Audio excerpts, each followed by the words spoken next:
সৈয়দনা ইব্রাহিম বললেন, ঘরের দরজার চৌকাঠ পাল্টে ফেলো। মনে আছে ঘটনা? তা ভুলে গেছেন বোধহয়।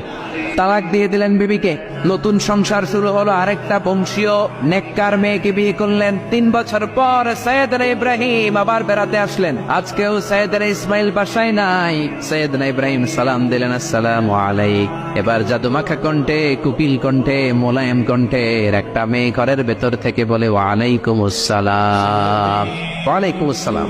সৈয়দনা ইব্রাহিম বললেন, কাইফা হালুকি ইয়া উম্মি, মা কেমন আছো বলো বলো। মেয়েটা বলে, আলহামদুলিল্লাহ আলা কুল্লি হাল, সব অবস্থায় আলহামদুলিল্লাহ। সুবহানাল্লাহ পড়ে। সংসার কেমন চলে? কয় খুব ভালো। খাওয়া দাওয়ার অবস্থা কি? কয় আরো ভালো।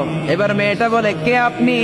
এই মরুভূমির মাঝখানে রৌদ্রের মধ্যে দাঁড়িয়ে দাঁড়িয়ে কথা বলেন, কেউ তো কোনোদিন আমাদের খোঁজ নিতে আসে না, কে আপনি? ঘরে আসেন। সৈয়দনা ইব্রাহিম বলে, না, আমার পরিচয় দিব না, ঘরেও আসবো না। মেয়েটা বলে, আপনি যদি ঘরে না আসেন আমি কিন্তু রাগ